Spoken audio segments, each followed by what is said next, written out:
আসসালামু আলাইকুম। আজকে আমরা রক্ত অধ্যায়ের এমসিকিউ সমাধান করব। তো বেসিক্যালি হচ্ছে বোর্ড পরীক্ষায় আসা প্রশ্নগুলো আমরা সলভ করব। তো প্রথম প্রশ্নটা আমরা দেখি, কোন রক্তকণিকা হেপারিন ক্ষরণ করে? আচ্ছা, কোন রক্তকণিকা? প্রথমত অপশনটা হচ্ছে ইওসিনোফিল। ইওসিনোফিল হচ্ছে আমাদের রক্তের মধ্যে কম বেশি যত ধরনের অ্যালার্জি আছে এই অ্যালার্জিগুলোকে ধ্বংস করে। তার মানে অ্যালার্জি এবং পাশাপাশি কৃমির লার্ভা যেগুলো আছে এই কৃমির লার্ভাগুলোকে ধ্বংস করার দায়িত্ব আমাদের শরীরের মধ্যে থাকা ইউসিনোফিলের। নাম্বার 2 হচ্ছে নিউট্রোফিল। নিউট্রোফিল আমাদের শরীরের যত ধরনের ব্যাকটেরিয়া আছে এই ব্যাকটেরিয়াগুলোকে ধ্বংস করে ফেলে। তার মানে নিউট্রোফিলের কাজ হচ্ছে আমাদের দেহের অভ্যন্তরে প্রবেশকৃত ব্যাকটেরিয়াগুলোকে ধ্বংস করা। বেজোফিলের কাজ হচ্ছে আমাদের দেহের মধ্যে হেপারিন নিঃসরণ করা। এখন হেপারিনটা কি বা হেপারিনের কাজটা কি?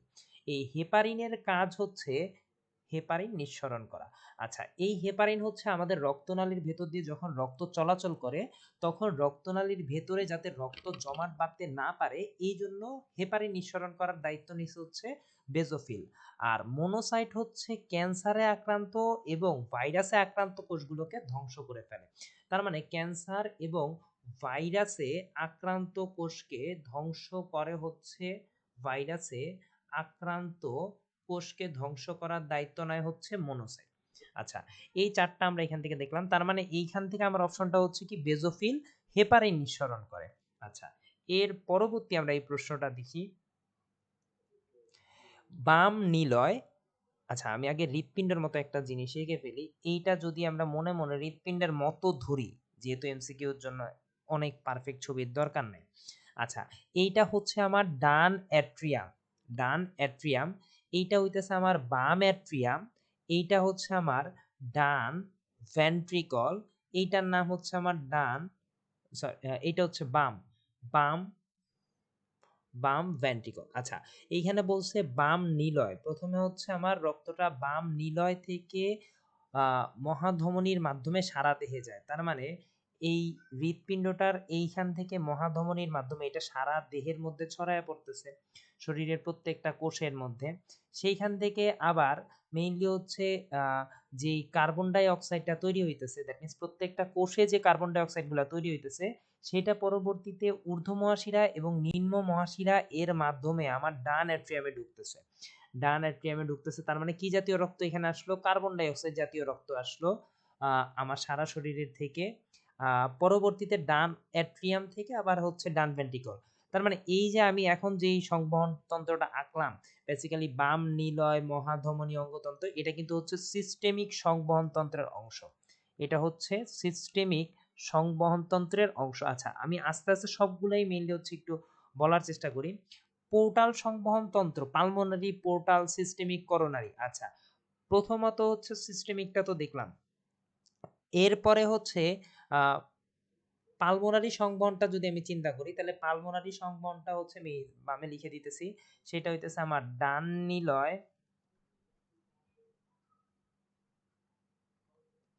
সেইখান থেকে আমাদের হৃৎপিণ্ডের এইটা যদি আমি চিন্তা করি ডান নিলয়, ডান নিলয় থেকে পরবর্তীতে ফুসফুসীয় ধমনী, ফুসফুসীয় ধমনী, সেখান থেকে ফুসফুসীয় ধমনী পরবর্তীতে এগুলো কিন্তু ডান নিলয়ের মধ্যে কার্বন ডাইঅক্সাইড জাতীয় রক্ত ছিল, ফুসফুসীয় ধমনী ছিল।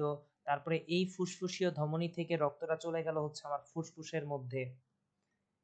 এর পরবর্তীতে এই ফুসফুস থেকে কার্বন ডাই অক্সাইডটা বের হয়ে যায়, রক্তের জায়গায় থেকে যায়।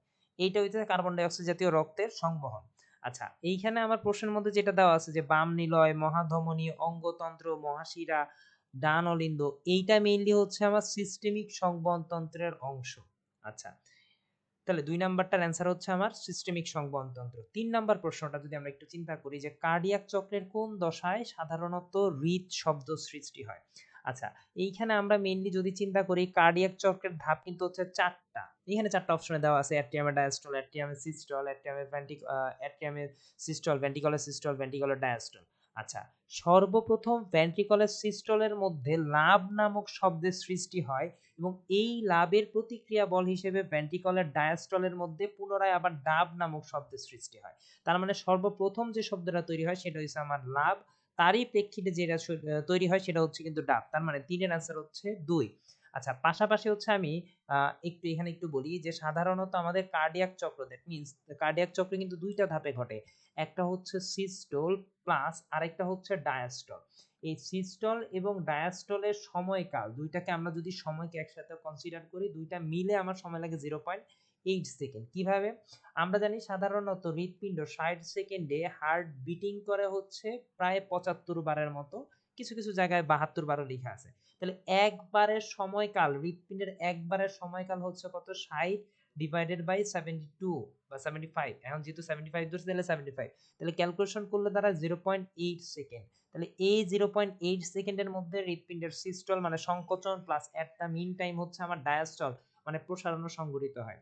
আচ্ছা, এখন আমার কথা হচ্ছে অ্যাট্রিয়ামের ডায়াস্টল, অ্যাট্রিয়ামের সিস্টল। অ্যাট্রিয়ামের ডায়াস্টল ঘটতে আমার সময় লাগে 0.7 সেকেন্ড। অ্যাট্রিয়ামের সিস্টলের জন্য সময় লাগে 0.1 সেকেন্ড। 0.1 সেকেন্ড। অ্যাট্রিয়ামের আচ্ছা, এটা হচ্ছে অ্যাট্রিয়ামের সিস্টলের মধ্যে হবে। অ্যাট্রিয়ামের সিস্টল হচ্ছে 0.1 সেকেন্ড। আচ্ছা, এরপরে ভেন্ট্রিকলের সিস্টল যদি আমরা চিন্তা করি, এটা হচ্ছে 0.3 সেকেন্ড আর ভেন্ট্রিকলের ডায়াস্টল হচ্ছে কত? 0.5 সেকেন্ড। আচ্ছা, তাহলে এইটা দিয়ে মেইনলি হচ্ছে আমরা সময়গুলোও কিন্তু মনে রাখতে পারতেছি। আচ্ছা, এর পরবর্তীতে ৪ নাম্বার প্রশ্ন হচ্ছে করোনারি ধমনী রক্ত সংবহন তন্ত্র করে কোথায়? আচ্ছা, হৃৎপিণ্ড আমাদের সারা দেহের মধ্যে রক্ত পাঠায় দেয়। হৃৎপিণ্ড আমাদের সারা দেহের মধ্যে যখন রক্ত পাঠায় তাহলে হৃৎপিণ্ড কিন্তু তার নিজের জন্য কিছু পরিমাণ রক্ত রাখা প্রয়োজন। আচ্ছা, এইটার মাধ্যমে সাধারণত দেখা যায় এই করোনারি ধমনীর মাধ্যমে ওনারা হৃৎপিণ্ড তার নিজের জন্য কিছু পরিমাণে রক্ত জমা রাখে।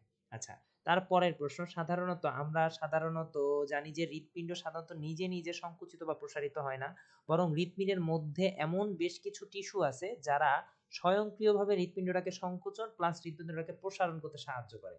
ওই ধরনের টিস্যুগুলোকে আমরা বলি হচ্ছে জাংশনাল টিস্যু অথবা সংযোগকারী টিস্যু। এখন এই জাংশনাল টিস্যু বা সংযোগকারী টিস্যু হচ্ছে আমাদের শরীরের মধ্যে, হৃৎপিণ্ডের মধ্যে ৪ ধরনের টিস্যু আছে। প্রথমে হৃৎপিণ্ডের ডান অ্যাট্রিয়ামের একদম প্রাচীরে যেটা থাকে সেটার নাম হচ্ছে আমার সাইনোঅ্যাট্রিয়াল নোড। এই সাইনোঅ্যাট্রিয়াল নোড থেকে যেই এক ধরনের সিগন্যাল তৈরি হয় সেটা কিন্তু সর্বপ্রথম চলে যায় ডান অ্যাট্রিয়ামের একদম তলদেশে, যেটার নাম হচ্ছে আমার অ্যাট্রিওভেন্ট্রিকুলার নোড। এই অ্যাট্রিওভেন্ট্রিকুলার নোড থেকে পরবর্তীতে রক্তগুলা মানে সিগন্যালটা এইটা পরবর্তীতে ২ টা ভেন্ট্রিকলের মাঝখান বরাবর মেইনলি হচ্ছে প্রসারিত হয়। দ্যাট মিনস এটাকে আমরা বলি বান্ডল অফ হিজ। এটা পরবর্তীতে ২ টি শাখায় বিভক্ত হয়, যথা হচ্ছে ডান শাখা এবং বাম শাখা। পরবর্তীতে এগুলা আরো সূক্ষ্ম সূক্ষ্ম শাখায় বিভক্ত হয়। এই সূক্ষ্ম সূক্ষ্ম শাখাগুলোকে আমরা বলি হচ্ছে পার্কিনজি তন্তু। আচ্ছা, এইখানে মেইনলি হচ্ছে নিচের কোন ক্রসটা ঠিক? তাহলে প্রথমটা ছিল সাইনোঅ্যাট্রিয়াল নোড, পরবর্তী সিগন্যাল হচ্ছে অ্যাট্রিওভেন্ট্রিকুলার নোড, তারপর আসবে বান্ডল অফ হিজ। তার মানে আমার অপশন কিন্তু ২ নাম্বারটা। Atrioventricular node, sinoatrial node, atrioventricular node, bundle of His. পরবর্তীতে এটা হচ্ছে পার্কিনজি তন্তুর মাধ্যমে হৃৎপিণ্ডের একদম দেয়ালে সূক্ষ্ম সূক্ষ্মভাবে ছড়ায় পড়ে। আচ্ছা, এটা ছিল আমাদের ৫ নাম্বার প্রশ্ন। ৬ নাম্বার হচ্ছে বুকের ব্যথা চোয়াল বাম বাহুতে ছড়ায় পড়ে কোথায়? দ্যাট মিনস বুকের ব্যথাটা সর্বপ্রথম চোয়াল এবং পরবর্তীতে চোয়াল মানে মুখের উপরিভাগে, মানে এক কথায় মাথা বরাবর ছড়ায় পড়ে হচ্ছে শুধুমাত্র এনজাইনার ক্ষেত্রে। নিউমোনিয়া হচ্ছে সাধারণত ফুসফুসজনিত জটিলতা, প্লুরিসিও ফুসফুসজনিত জটিলতা। সুতরাং এইটার অ্যান্সার হচ্ছে আমার এনজাইনা। এনজাইনার মধ্যে হচ্ছে এই ব্যথাগুলা সাধারণত এনজাইনার ব্যথাগুলা ৫ থেকে ৩০ মিনিট পর্যন্ত স্থায়ী হয় এবং এইটার ক্ষেত্রে লক্ষণটা হইতেছে যে বুকে ব্যথা অনুভূত হয় বা দম বন্ধ হয়ে আসে এরকম। তার মানে এইটার প্রথম লক্ষণ হচ্ছে বুকে ব্যথা অনুভূত হয় এবং এইটার আ মেইনলি হচ্ছে লক্ষণ হচ্ছে চোয়াল এবং বাহুতে এটার ব্যথাটা ছড়ায় পড়ে। আচ্ছা, এর পরবর্তীতে আমরা ৭ নাম্বার প্রশ্ন যদি দেখি, হৃৎপেশির ক্ষেত্রে কোনটা সঠিক? আচ্ছা, হৃৎপেশিগুলা সাধারণত দেখতে অনেকটা এই যে এরকম এখন যেটা আঁকতেছি দেখতে নলাকার এবং পাশাপাশি হচ্ছে এটার মধ্যে হচ্ছে শাখা থাকে। পাশাপাশি এইটার মধ্যে যদি আমরা চিন্তা করি প্রত্যেকটা কোষের মধ্যে বা প্রত্যেকটা ভাগের মধ্যে একটা মাত্র নিউক্লিয়াস থাকে এবং এই নিউক্লিয়াসগুলো সাধারণত কেন্দ্রে অবস্থান করে। আচ্ছা, এরপরে হচ্ছে যদি চিন্তা করি এদের মধ্যে সার্কোলেমাটা খুবই বেশি সূক্ষ্ম, সার্কোলেমা মানে বাইরের একটা পাতলা পর্দা এবং এদের মধ্যে একটা অনুপ্রস্থ রেখা থাকে। এই অনুপ্রস্থ রেখাটাকে আমরা বলতেছি হচ্ছে ইন্টারক্যালেটেড ডিস্ক। তার মানে এই হৃৎপেশির মধ্যেই কিন্তু একটা অনন্য বৈশিষ্ট্য পাওয়া যায় যেটার নাম হচ্ছে ইন্টারক্যালেটেড ডিস্ক। আচ্ছা, এখন ইন্টারক্যালেটেড ডিস্ক। আচ্ছা, এখন ইন্টারক্যালেটিভ ডিস্কের পরে যদি আমি চিন্তা করি, এইটা সাধারণত আচ্ছা, তাহলে আমরা যদি অপশনগুলা খেয়াল করি যে সার্কোলেমা স্বল্প পরিমাণে থাকে, এতে কোনো নিউরন থাকে না, এটা হইতেই পারে না অপশনে। নিউক্লিয়াস অসংখ্য, আমি তো বলেই দিছি নিউক্লিয়াস প্রত্যেক কোষে একটা। এইটা দেখতে মাকু আকৃতির, এটা মাকু আকৃতির না, বরং এটা নলাকার এবং শাখান্বিত। তার মানে এইটা হচ্ছে সার্কোপ্লাজম স্বল্প পরিমাণে থাকে। এইটাই হচ্ছে আমার হৃৎপিণ্ডের ক্ষেত্রে প্রাপ্ত উত্তর। পয়েন্ট নাম্বার ৮, প্রশ্ন নাম্বার ৮ আমরা যদি দেখি, কার্ডিয়াক চক্রের কোন দশার সময়কাল 0.8 সেকেন্ড? আমি একটু আগে দেখাইছিলাম যে অ্যাট্রিয়ামের ডায়াস্টল এবং অ্যাট্রিয়ামের সিস্টল, এই দুইটার সময় মিলে হচ্ছে আমার 0.8 সেকেন্ড সময় সংঘটিত হয়। আচ্ছা, এই আবার ভেন্ট্রিকুলার ডায়াস্টল এবং ভেন্ট্রিকুলার সিস্টল এই দুইটা মিলেও কিন্তু 0.8 সেকেন্ড সময় লাগে। এখন আমি যদি এই দুইটার মধ্যে জাস্ট ৪টার মধ্যে যেকোনো ২টা মনে রাখতে পারি, তাহলে কিন্তু খুব ইজিলি হচ্ছে আমি সময়গুলা বের করতে পারবো। যেমন অ্যাট্রিয়ামের ডায়াস্টলের জন্য সময় লাগে 0.7 সেকেন্ড, অ্যাট্রিয়ামের সিস্টলের জন্য সময় লাগে তাহলে হচ্ছে 0.8 হইতে 0. বাকি থাকে হচ্ছে 0.1, তাহলে এটার অ্যান্সার হচ্ছে 0.1। তারপর হচ্ছে ভেন্ট্রিকলের ডায়াস্টল হচ্ছে সময় লাগে হচ্ছে 0.5, তাহলে ভেন্ট্রিকলের সিস্টল 0.8 হইতে সময় লাগে 0.3 সেকেন্ড। আচ্ছা, এখন আমাকে বলছে 0.1 সেকেন্ড, তার মানে কি অ্যাট্রিয়ামের সিস্টল, তার মানে অ্যাট্রিয়ামের সিস্টল মানে অলিন্দর সিস্টলের মধ্যে 0.1 সেকেন্ডে মিললে হচ্ছে চক্রটা সম্পাদিত হয়। এটা হচ্ছে চট্টগ্রাম বোর্ড 2017 সালে আসা প্রশ্ন। এরপরে কোনটি রক্তনালীর সংকোচন ঘটিয়ে? সেরাটোনিন সাধারণত রক্তনালী রক্তপাত হ্রাস করে, প্লাস হচ্ছে ও রক্তনালীটাকে সংকোচন ঘটায়। তার মানে কোনো জায়গায় যদি কেটে যায়, উক্ত রক্তনালীটাকে মেইনলি সংকোচন ঘটাইতে সাহায্য করে সেরাটোনিন। আচ্ছা, আর থ্রম্বোপ্লাস্টিনটা কিভাবে তৈরি হয়? আমাদের রক্তের যে অনুচক্রিকার আরেকটা নাম হচ্ছে থ্রম্বোসাইট। এই থ্রম্বোসাইটটা মেইনলি অক্সিজেনের সাথে বিক্রিয়া করে, বাতাসের মধ্যে থাকা অক্সিজেন, এইটা মেইনলি হচ্ছে থ্রম্বোপ্লাস্টিন নামক একটা প্রোটিন তৈরি করে। তাহলে এইটা মেইনলি হচ্ছে প্রাথমিক একটা বিক্রিয়া, আমাদের রক্ত জমাট বাঁধার প্রাথমিক একটা বিক্রিয়ার মধ্যে থ্রম্বোপ্লাস্টিন উৎপন্ন হয়। হেপারিন রক্তনালীর ভেতরে রক্ত জমাট বাঁধতে বাধা দেয়। আর হিস্টামিন আমাদের শরীরে কম বেশি যত ধরনের অ্যালার্জি আছে এই অ্যালার্জিগুলোকে ধ্বংস করে ফেলে। তাইলে এইটার অ্যান্সার হচ্ছে কিন্তু সেরাটোনিন। আচ্ছা, এর পরবর্তী প্রশ্ন যদি আমি দেখি, যে করোনারি ধমনী রক্ত সংবহন তন্ত্র করে, এটা আগেও একবার প্রশ্নটা পাইছিলাম। করোনারি ধমনী হৃৎপিণ্ড তার নিজের জন্য রক্ত সংবহন করে। এরপরে হচ্ছে নিচের কোন ক্রমটি সঠিক? আচ্ছা, পালমোনারি শিরা, এটা যদি একটা হৃৎপিণ্ড আঁকায় নেই, এইটা হচ্ছে আমার পালমোনারি শিরা। দুই দিক থেকে পালমোনারি শিরাটা আসে হচ্ছে ফুসফুস থেকে।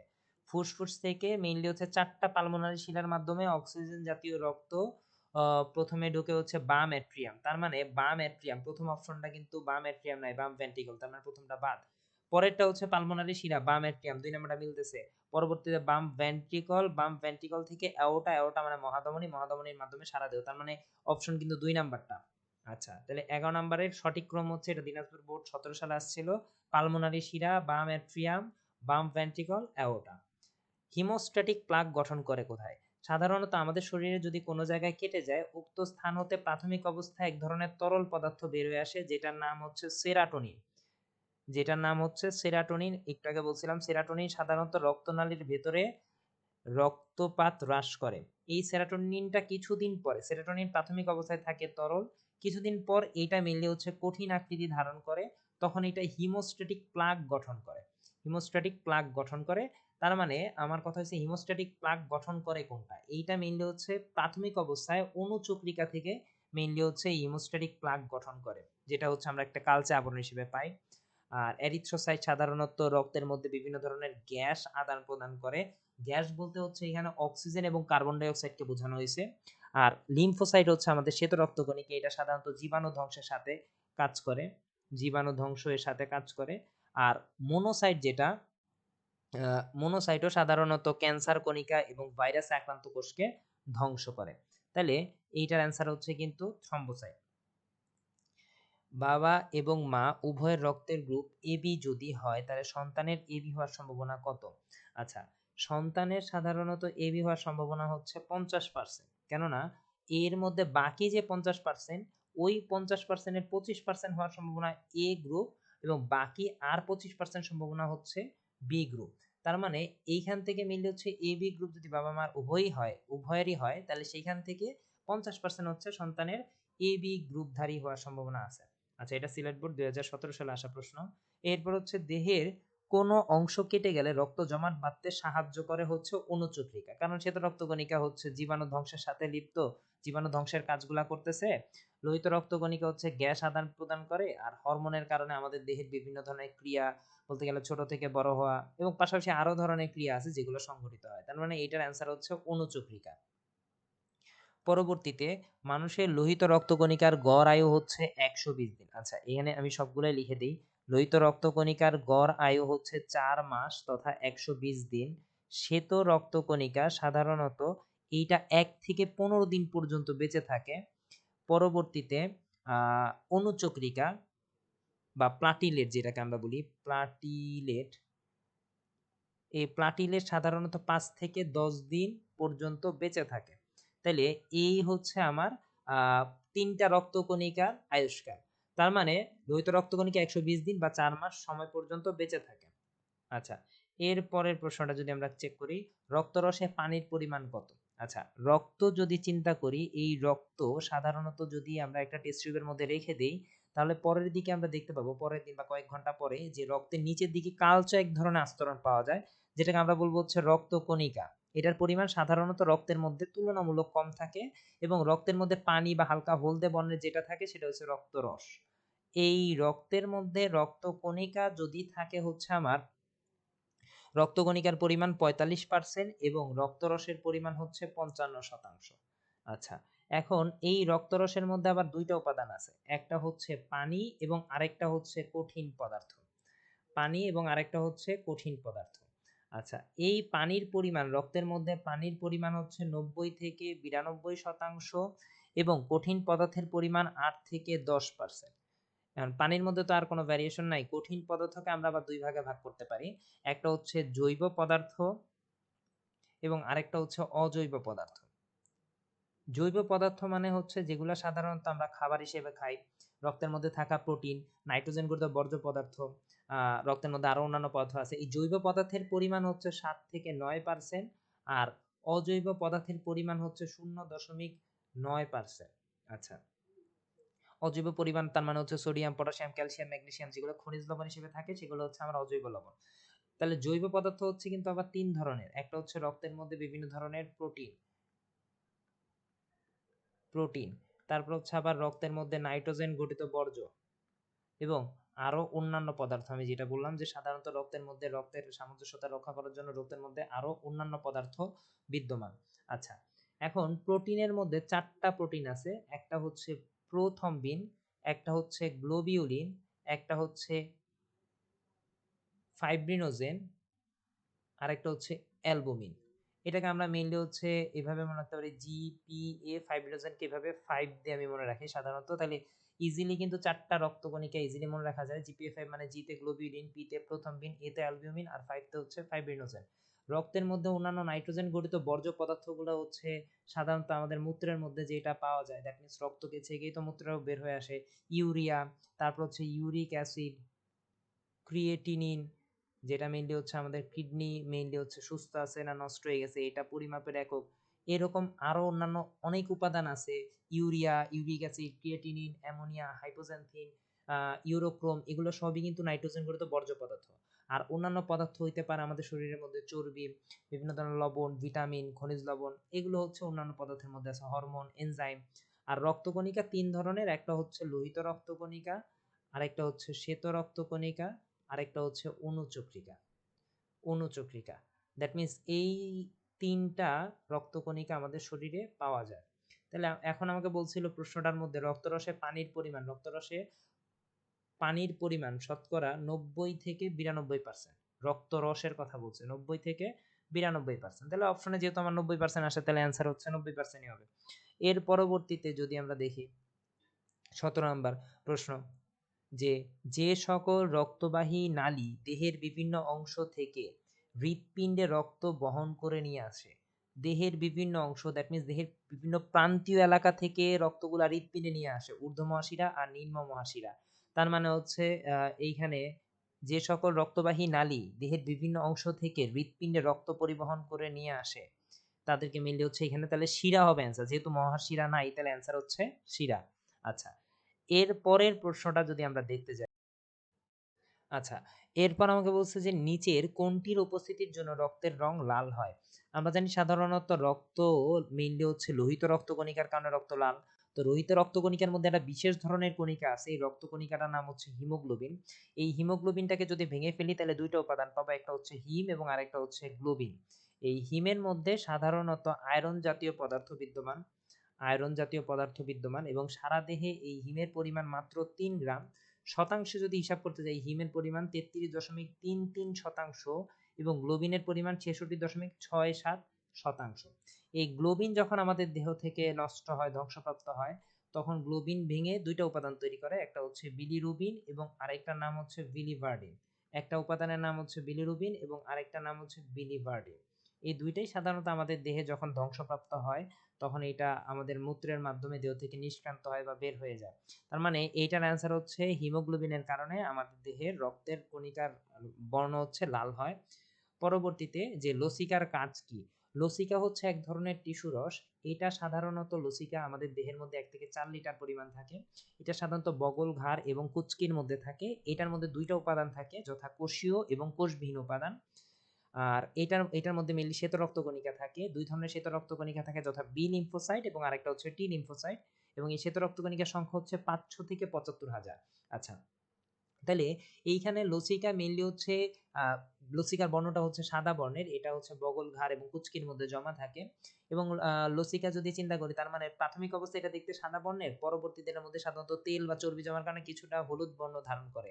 তার মানে রক্ত যেই কাজগুলা করে আমাদের দেহে বিভিন্ন ধরনের হরমোন পরিবহন করে, অক্সিজেন, কার্বন ডাই অক্সাইড, খাদ্য রস পরিবহন করে। ঠিক রক্ত যে সকল জায়গার মধ্যে খাবার নিতে পারে না, লসিকা উক্ত স্থানে খাবার, অক্সিজেন নিয়ে যায়। তার মানে এই জিনিসটার অ্যান্সার হচ্ছে লিপিড পরিবহন করা, প্লাস নাম্বার ২ হচ্ছে দেহের রোগ প্রতিরোধ ক্ষমতায় কাজ করে, প্লাস হচ্ছে রোগ প্রতিরোধ ক্ষমতা বৃদ্ধিও করে। তার মানে এটার অ্যান্সার হচ্ছে ১, ২, ৩, ৩ টাই হবে। পরবর্তী প্রশ্ন, মানবদেহে বিলিরুবিন উৎপাদনকারী কণিকার গঠন। আচ্ছা, একটু আগে বলছিলাম বিলিরুবিন সাধারণত থাকে হচ্ছে হিমোগ্লোবিনের মধ্যে। হিমোগ্লোবিন যখন ভেঙে যায় গ্লোবিন অংশ থেকে বিলিরুবিন উৎপন্ন হয়। তাহলে এই হিমোগ্লোবিন থাকে কিন্তু লোহিত রক্তকণিকা, that means red blood cell বা আরবিসি। অ্যান্ড আরবিসির মেইনলি হচ্ছে বৈশিষ্ট্যগুলো হচ্ছে এটা নিউক্লিয়াসবিহীন, দ্বিঅবতল, চাকতির মতো, তারপরে গোলাকার। এটার ব্যাস হচ্ছে 7 পয়েন্ট এটার ব্যাস 7.3 মাইক্রোমিটার এবং পুরুত্ব হচ্ছে 2.2 মাইক্রোমিটার। আচ্ছা, তার মানে এইখান থেকে আমরা দেখি এটা হচ্ছে অবশ্যই লোহিত রক্তকণিকার নিউক্লিয়াসবিহীন, কারণ ৩ টা কণিকার মধ্যে শুধুমাত্র শ্বেত রক্তকণিকারই নিউক্লিয়াস আছে।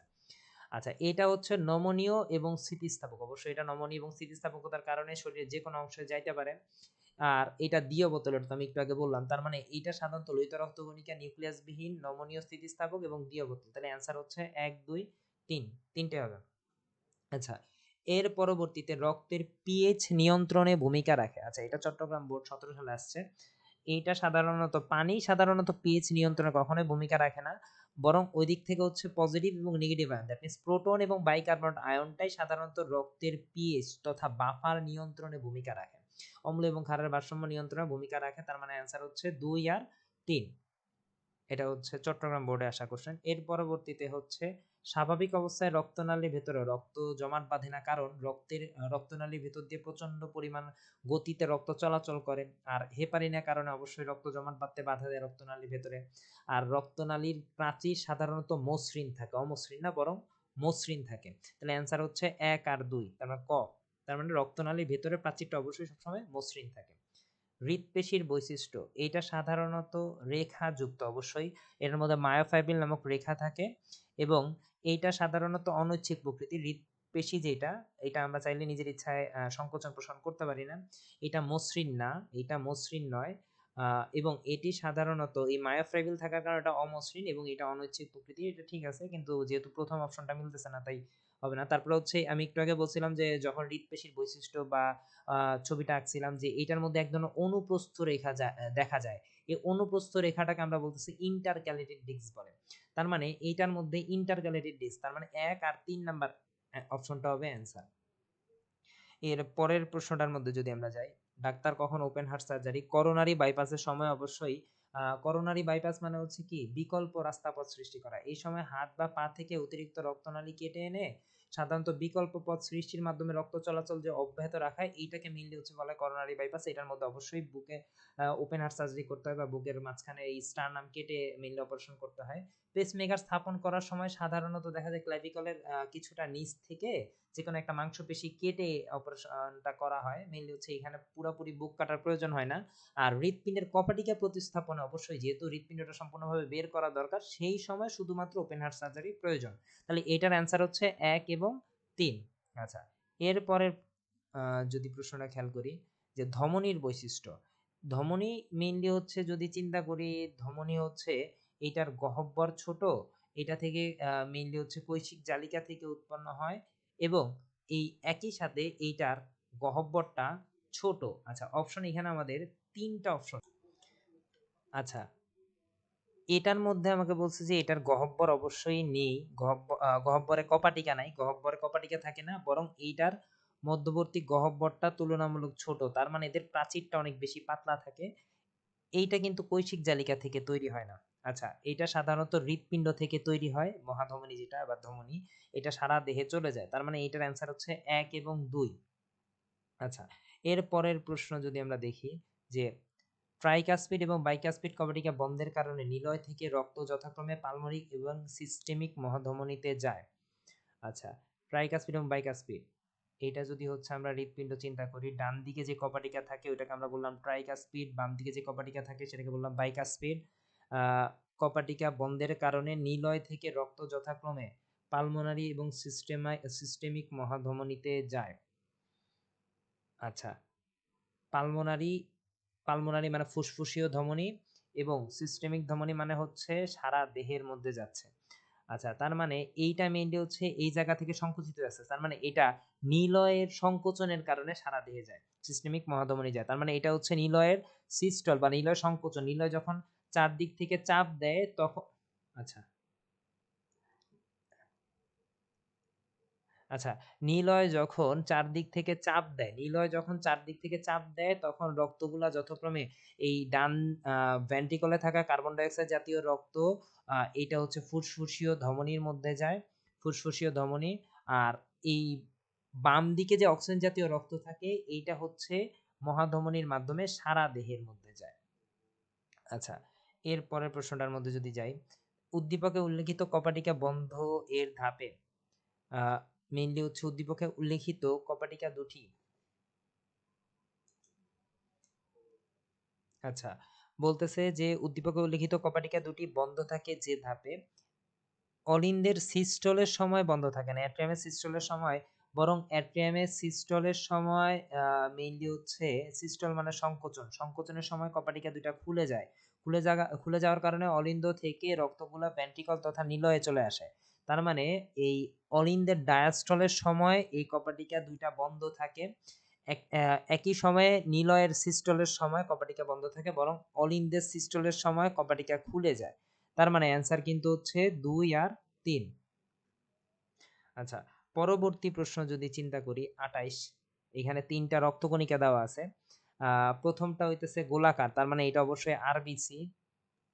আচ্ছা, এইটা হচ্ছে হেডফোন আকারের বা কিডনি আকৃতির একটা নিউক্লিয়াস আছে, তার মানে এটা হচ্ছে শ্বেত রক্তকণিকা। আর ছোট ছোট যেগুলো মানবদের সব থেকে ক্ষুদ্রতম রক্তকণিকা এটা হচ্ছে অনুচক্রিকা। তাহলে এখন আমাকে বলছে কোন রক্তকণিকা রক্ত জমাট বাঁধাতে সাহায্য করে। তাহলে অ্যান্সার হচ্ছে সি। সি মানে অনুচক্রিকা রক্ত জমাট বাঁধাতে সাহায্য করে। এ রক্তকণিকা বিভিন্ন গ্যাস বিনিময় করে। বি হচ্ছে আমাদের শরীরে বিভিন্ন ধরনের জীবাণু ধ্বংস করে। আচ্ছা, কোনটি অক্সিজেন এবং কার্বন ডাই অক্সাইড পরিবহন করে? অক্সিজেন এবং কার্বন ডাই অক্সাইড পরিবহন করে হচ্ছে আমাদের শরীরের গ্যাস পরিবহন করে হচ্ছে লোহিত রক্তকণিকা। এই লোহিত রক্তকণিকার অনন্য বৈশিষ্ট্য হচ্ছে গ্যাস পরিবহন করা, খাদ্য পুষ্টি পরিবহন করা। তার মানে এইটার অ্যান্সার হচ্ছে এ, শুধু এ। বি জীবাণু ধ্বংস করে, সি সাধারণত রক্ত জমাট বাঁধতে সাহায্য করে, ক্ষতস্থানে রক্ত জমাট বাঁধতে সাহায্য করে। এই ছিল আমাদের মেইনলি ২৯টা প্রশ্ন।